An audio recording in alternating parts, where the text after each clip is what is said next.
Today, I'm signing an executive order encouraging police departments nationwide to adopt the highest professional standards to serve their communities. These standards will be as high and as strong as there is on earth. That was the president announcing his new executive order on criminal justice reform, and he also noted he would be working with Senator Tim Scott to pass coinciding legislation through Congress. Polling on his handling of both coronavirus and the Black Lives Matter protests show that American people still have concerns about the president's handling of both of those crises. In a recent Morning Consult poll, 56% of those surveyed disapproved of his handling. Trump campaign's director of strategic communications, Marc Lotter, joins us now back in the Trump campaign headquarters to share how the campaign is responding. Right. Good to see you, Marc. Good to see you. What do you make of those numbers? Why don't you think that the American people have a higher opinion of the president's handling? Well, I think in one of these cases, we're still going through the both of these issues right now. So I think it remains to be seen. And as we start to emerge, as we start to see the country reopening, as we see not only the president's executive order, but also the action on Capitol Hill taking place, I think a lot of those opinions will change because they actually see that the president's leadership is working. Marc, one of the things, I know it's very tempting to just say, don't believe the polls, et cetera, but the polls in this particular case are out of step of where they were even with Hillary Clinton in 2016. And as the president returns to the campaign trail, what is kind of the second phase of the campaign going to look like in your view? What's the president going to try and get across at his rally in order to change public opinion? Well, I think mostly it's going to be that America is back again. America's opening up again, that we can get back to work. We can get back to responsibly and safely living our normal lives. And as we see that happening, as we get more jobs reports of millions of jobs being created, people coming off unemployment, I think a lot of the anxiety will subside. I think then that will reflect in positive polling for the president. Also, as we see the therapeutics and the vaccines coming online, once those are hopefully approved, they work, and they're able to get out there, I think a lot of the worry that people feel out there will be put aside, and they'll see what the president was doing got us through this difficult time. Yeah. At the same time, we are seeing spikes in a number of states right now. Arizona, I think in particular, Texas as well. Talk to us about the thinking that went into having this rally at this place at this time.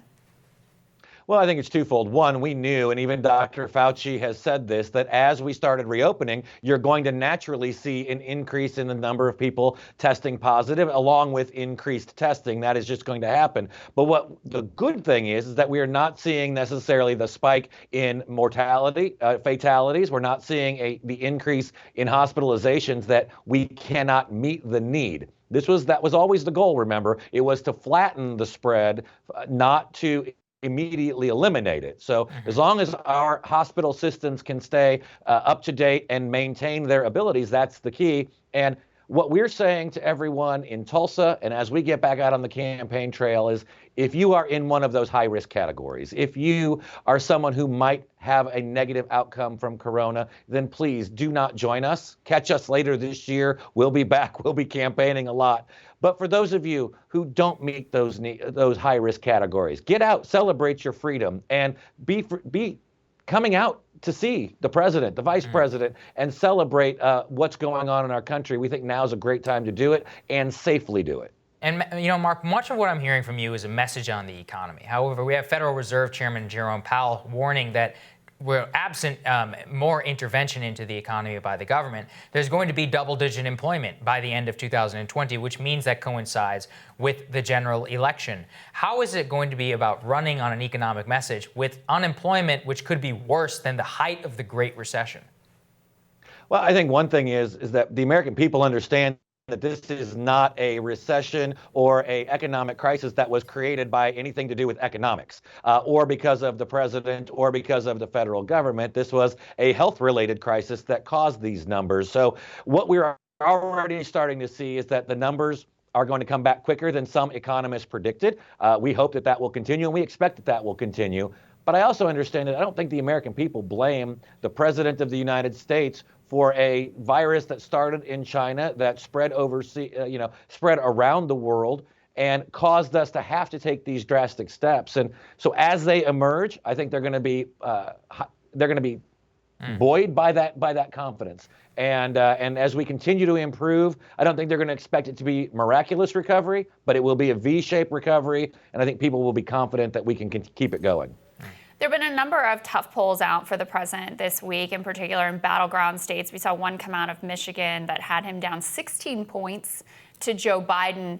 How do you think about those polls? Do you believe them? Do you use them to calibrate strategy? Or, do you have other information within the campaign that points in a different direction? We've got a lot of data here inside the campaign that definitely is pointing in a different direction. I think in some cases we're seeing a lot of the same problems with polling from 2016 that we are now seeing again in 2020. And I think the one thing we can safely say about all these polls is that anyone who's asked how they would vote if the election were held today would be surprised that the election is being held today.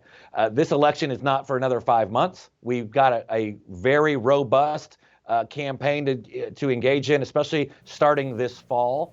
And so I think there's plenty of time for this to shake itself out. And we'll look at the polls, but our internal numbers are in a much better place than what most of the polling is showing. Well, there you go. Well, thank you for the update, Mark. We really much appreciate it, and we'll see you later.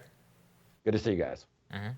Next on Rising, Senate Leader Mitch McConnell vows to stay on as GOP leader, even if they lose the Senate in November. Our thoughts on that when Rising returns.